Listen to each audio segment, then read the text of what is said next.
How long, O Lord? I cry for help. I cry out to you, violence. Destruction and violence are before me. Then the Lord answered, the vision still has time, presses on to fulfillment, and will not disappoint.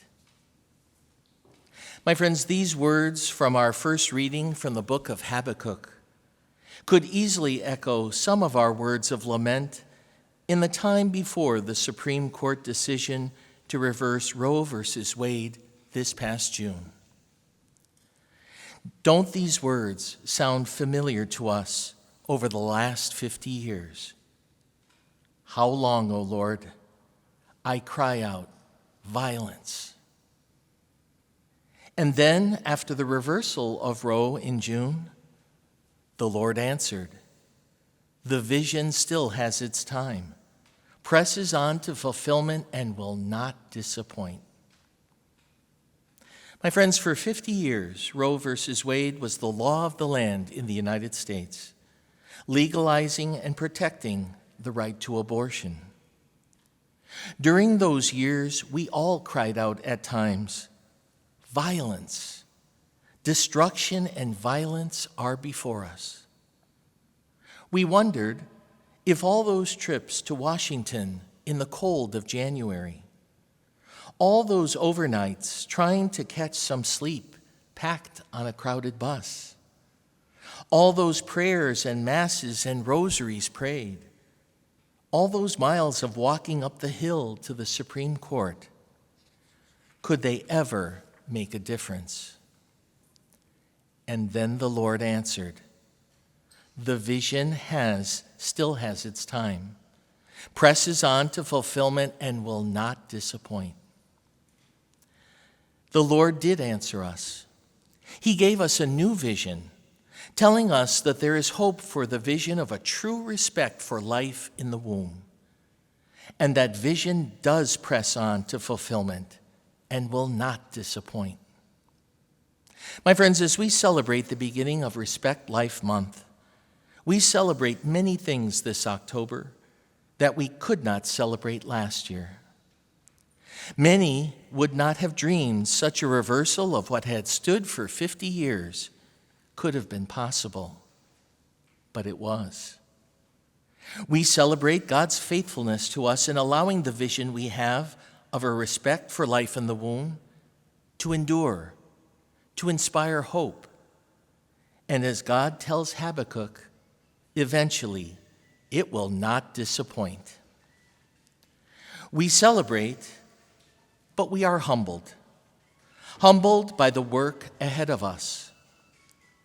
Because of the Supreme Court decision in the Dobbs case, so many states now are protecting life, and the lives of so many babies are being saved.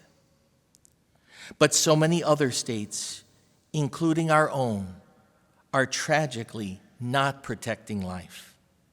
And the unthinkable, that a baby's life is vulnerable right up to the time of birth. No, the work is far from done. The issue of life in the womb has been so discussed and debated over the last year. It is, as a daytime talk show would use the term, a hot topic. The discussion has pushed on boldly in recent months, cumulatively much more than over the last 50 years put together. And being able to continue to dialogue about life in the womb, even amid the sadness of the countless lives still being lost to abortion in our time, is making a difference. To use a sports analogy, it is helping us to move the ball down the field. We see the goalpost, we have the ball firmly in hand, and we fight off interference and the defense of the opposing side to advance the ball, the vision of a lasting and enduring respect for life in the womb. In another sports analogy, many of us in recent weeks who are baseball fans have become familiar with the name Aaron Judge, who has been attempting to tie or beat the all-time home run record of a player in one season. Roger Maris held that title till Wednesday night, when Judge hit his 61st home run, tying Maris's record and hoping to beat it in the remaining games of the season. Aaron Judge, when given the home run baseball on Wednesday night after the game, gave it to his mom, his adoptive mom, the woman along with his father that he credits for the life that he enjoys. When we look at the decision of a birth mother that she makes at the time she is carrying her child, we see how consequential it is when we see the amazing people those babies become, not only in sports, but in medicine, law, government, military, the arts. Every life is precious. Every life is a gift. Every life deserves the chance to grow. In the reading from Habakkuk, we hear the word violence, and we have certainly been familiar over the years with the violence of the womb. The destruction of human life over these last 50 years, over 63 million lives. More recently, however, after the Dobbs decision, we have experienced another kind of violence. A violence against pro-life pregnancy centers like Bethlehem House in East Hampton and Clearway Clinic in Worcester, and over 100 other churches and pro-life centers doing good work around our country. Groups like the one calling itself Jane's Revenge have been bold in desecrating and vandalizing places which only seek to support women and children, a value they would say they support, but their actions speak differently. Such attempts seek only one thing: to intimidate the pro-life cause, but they have been unsuccessful. Our response as supporters of life and as people of faith has been to meet violence with nonviolence through prayer and a desire to engage, but not to engage, but to educate.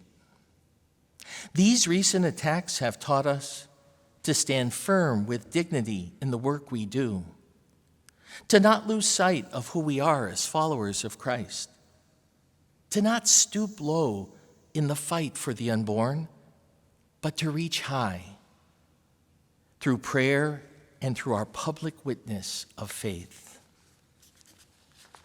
This past Wednesday, we began the fall campaign of 40 Days for Life, which is an international program of witness and prayer in the pro-life battle to end abortion.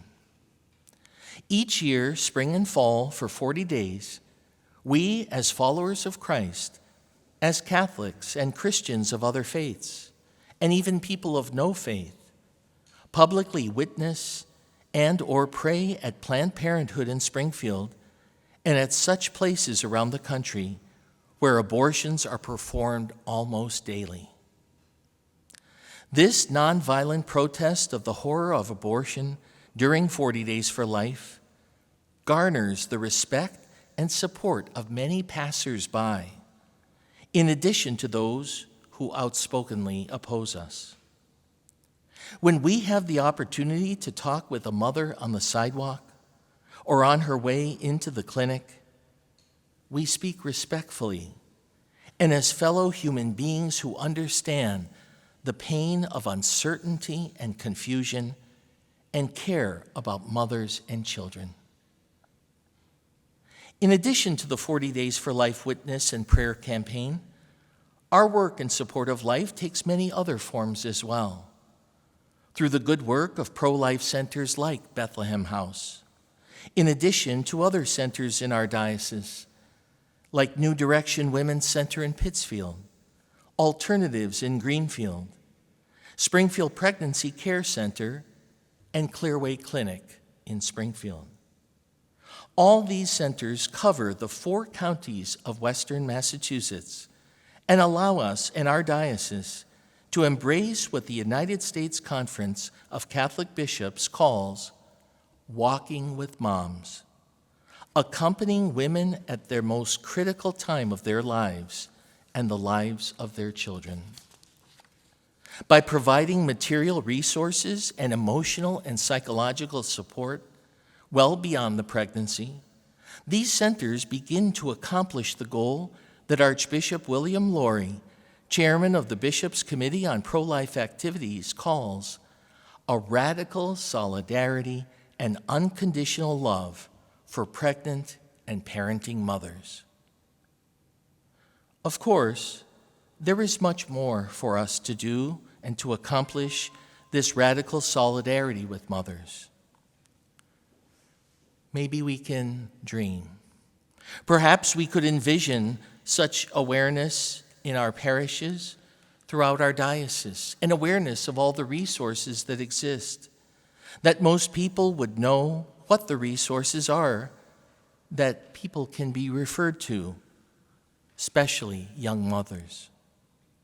Perhaps we could develop a hotline where women in Western Mass could call and speak with someone who could arrange to offer them a ride to a pro-life center close to them, meet with them to talk or be a listening ear, or advise them about healing ministries like Rachel's Vineyard or Clearway Healing Retreats, which they may be in need of because of a past abortion.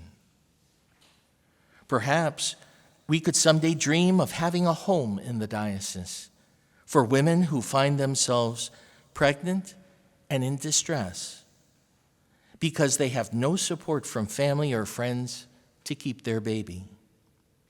Perhaps a kind of respite home of love and support before and after birth.